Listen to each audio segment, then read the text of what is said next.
The first is Moderna, which is a drug company. It's part of Big Pharma.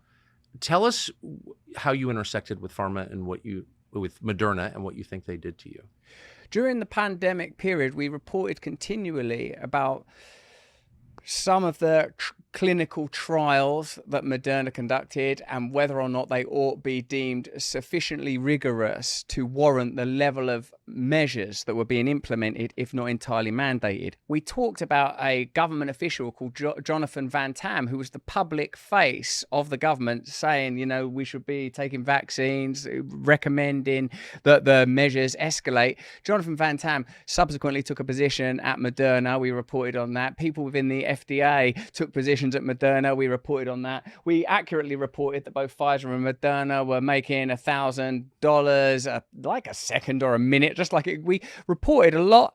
We reported accurately and thoroughly about the degree to which Big Pharma were profiting from a situation in which Albert Bourla explicitly said it would be inhumane to profit from this global crisis.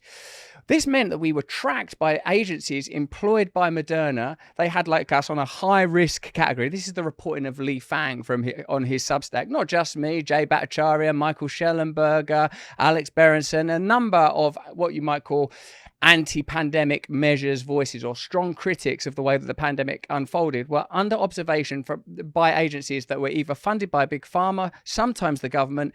And in a sense, what I've started to realize, Tucker, is this cartilage between the state and the corporate world is often provided by these unusual organizations that are claiming to be observing disinformation or monitoring, but they're actually crushing dissent. That's what they're doing in practice. Dissenting voices are being aggressively crushed by almost any means necessary. That media organizations are collaborated in a way that is unprecedented in order to shut down dissenting voices.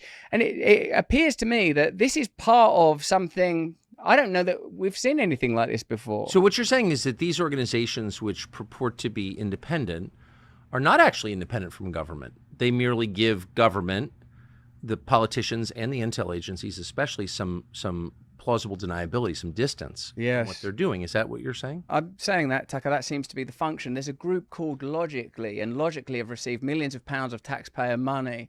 And what they do is observe dissenting voices around, in particular, COVID and pandemic measures.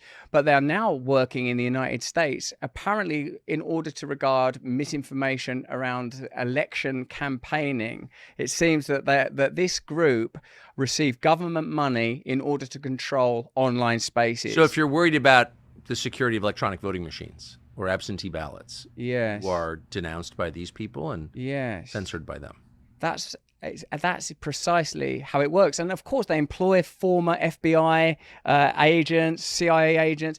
In a way, I suppose, what happened during the pandemic period, because of like the Twitter files, for example, we started to learn the degree to which the deep state were involved in social media companies, the degree to which they were censoring and shutting down information that we now know to be true, which it was, of course, you'll be aware that Mark Zuckerberg said we did censor true information. The category, in fact, of malinformation is information that's true, but harmful to the agenda of the powerful.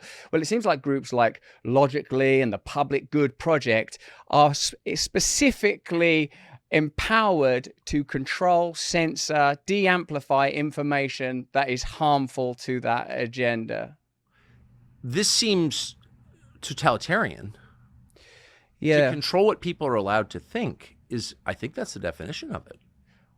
What I've started to, I suppose that's what, in essence, what I've started to feel and report on consistently. As you noted at the beginning of this, I'm not someone who's affiliated organically with conservatism or what you might regard as right-wing politics, although I, of course, recognize the legitimacy of a whole variety of political views and the right of people to hold different views from one another.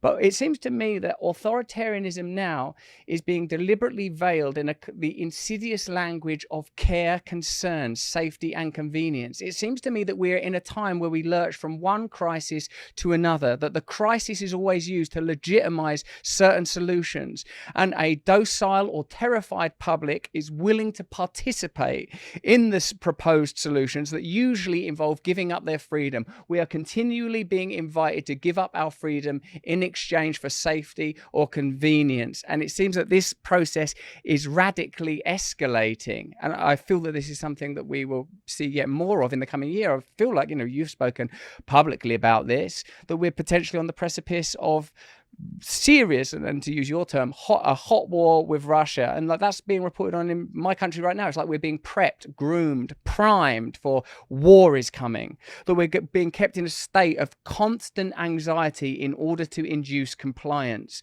that the ongoing stoking of cultural tension is to ensure that people don't begin to recognize that actually we have far more in common with one another than we do with these curious sets of establishment interests that seem to be transcendent of national democracy. To be explicit, I'm talking about organizations like the WHO, NATO, the WEF, and their astonishing influence. Added to that, the types of groups we've discussed already that have been exposed due to Li Fang's reporting, these think tanks and apparently independent organizations who are not independent when you look at where they get their money, Big Pharma or the government or the military industrial complex, or the kind of people they employ. People from deep state agencies such as the FBI and CIA that have extraordinary affinity with the legacy media and their ongoing agenda. So what I suppose I'm sensing is that totalitarianism now will not bear the inflections or aesthetics of the 20th century militarism, guys in medals with moustaches thumping their fists on a desk. Will be calmly told by gentlemen with beautifully coiffured hair or elegantly speaking ladies that just for our safety and just for our convenience, we will be returning to our homes. And anyone that has an audience or a base or an ability to communicate with people to disrupt those types of narratives will be identified and destroyed. Well, they're certainly, they've identified you, and they're trying to destroy you in the most obvious way, in a way that hurts not just you, but your family.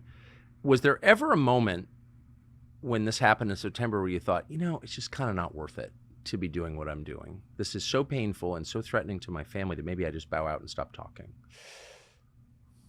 My son was born with a heart condition, and while this was happening, he was undergoing heart surgery. He was 12 weeks old. And I suppose what that did, Tucker, is it revealed that what we were experiencing was a public concoction. I am aware that I've put myself in an extremely vulnerable position by being very, very promiscuous. That is not the kind of conduct that I endorse, and it's certainly not how I would live now. That I've been shown a good many things as a result of these events. The value of my family, the value of friendship, the value of being able to speak publicly. And I mentioned my son because throughout it, I was able to maintain what is really important in life. And as you have actually said, we all know how this ends. Attacks like this, a crisis like this, hurtful though it is to be accused of what I consider to be the most appalling crimes, to be accused of this is very, very painful and very hurtful.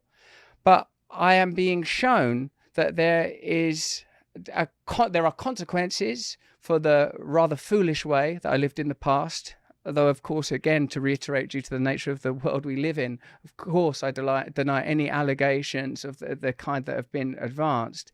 But what I've seen is the significance of family, the importance of having values that are transcendent of this, the importance of God. It's very easy to talk about God. I talk about God all the time. But when you need God is when the outside world shows you the reality of your powerlessness. This can just happen. This can be undone. This can be unspooled at you.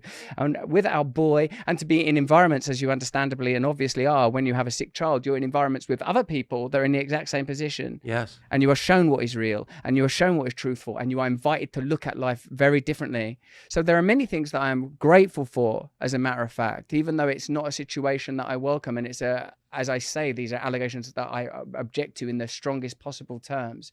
The fact that it happened concurrently while I had the opportunity to see the strength and dignity of my wife and the beauty of my little son and the reality of the people that in this world that care for sick children, that perform heart surgery on tiny babies, shows me like, look at all of these realities. How can you live in the ridiculousness of their version of events? I couldn't have been more open and public about the way that I lived when I was younger. I was promiscuous. If anyone wanted to have sex with me, I'd have sex with them. I publicly announced it at the beginning of all shows. The idea that that was some sort of a smokescreen for criminal conduct is absurd. But I recognize now that unless you're willing to be a participant in these systems of compliance and distraction, then you pose some kind of evident threat.